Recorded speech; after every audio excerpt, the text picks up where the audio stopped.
If you've ever struggled with falling asleep, it can really feel like a battle, right? But what if the secret wasn't about fighting harder, but about letting go more gently? Well, today, we're going to dive into a really simple but profound practice for sleep. It's drawn from ancient wisdom, and it completely transforms how you fall asleep and how you wake up. So let's explore how this gentle little shift in perspective can make all the difference. Okay, first things first, let's tackle a huge misconception. When you hear the words mindful sleep, what pops into your head? For a lot of people, it's this image of lying in bed, all tense, trying to force yourself to stay aware all night long. I mean, honestly, that sounds exhausting, doesn't it? It's pretty much the opposite of rest. So let's just clear that myth up right now. This is where we completely flip the script. The goal isn't this forced, strained awareness where you're fighting off sleep. Not at all. Instead, you cultivate a gentle, natural awareness, but only until the moment sleep arrives. You see the difference?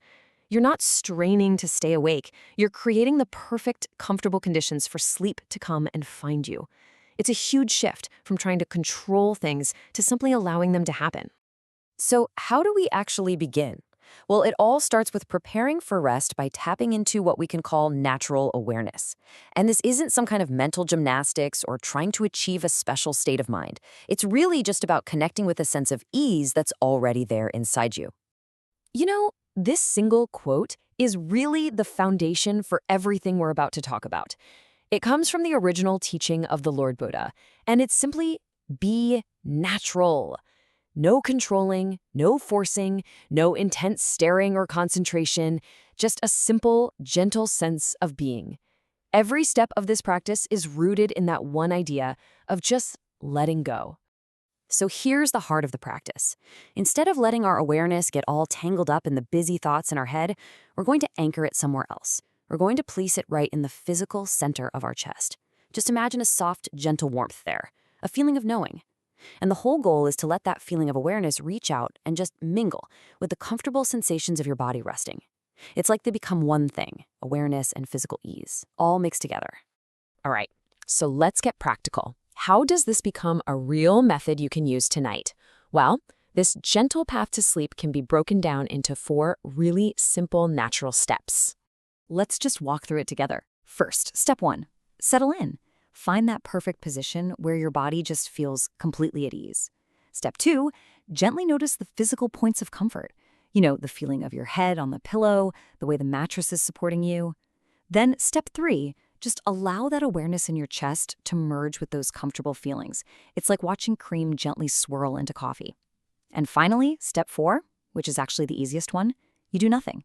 You just rest in that mingled feeling of comfort and awareness, and you allow sleep to arrive whenever it's ready. No pressure. Now, this brings up a really fascinating question, right? If you've let go and you've fallen asleep, what happens to that mindfulness? Does it just switch off?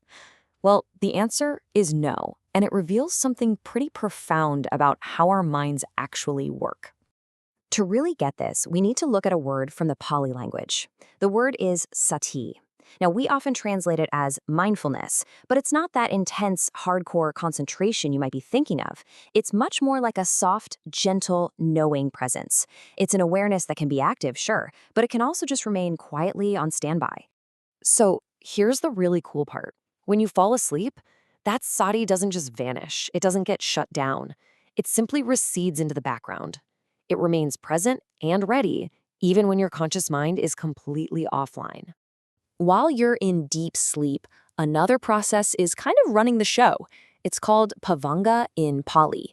You can think of it as the subconscious stream. It's like this deep, quiet river of the mind that's always flowing underneath everything else, and it just handles the basic operations while the conscious part of you is dreaming or just resting.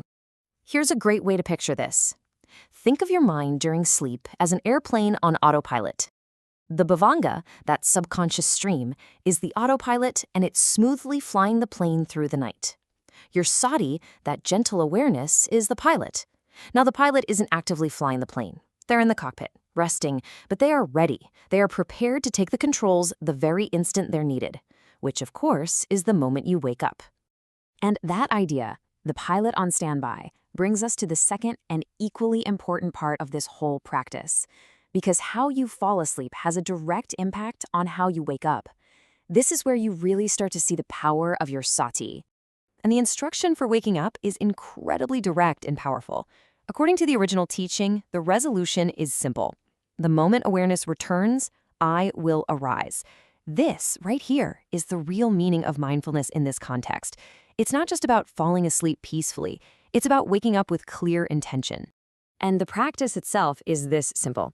The very first moment you are aware that you're awake, I'm talking before a single thought about your day pops into your head, before you even think about rolling over, you get up. That one single immediate action is what carries the mindfulness from your sleep directly into your waking life. And the effects of doing this are pretty immediate. You know that familiar grogginess, that mental fog that so many of us feel in the morning? It starts to just dissipate. Instead, you begin your day with a sharp clarity, a sense of purpose. You're not just waking up, you're bringing a state of awareness with you. And that sets the tone for the entire day ahead. It actually strengthens your ability to be present in every single moment that follows. So it really leaves us with this question to think about. This whole practice isn't just about getting better sleep. It's about cultivating a better state of being from moment to moment. By practicing this gentle awareness as you drift off, and then acting with intention the moment you wake, how could you fundamentally transform not just your night, but the entire fabric of your day?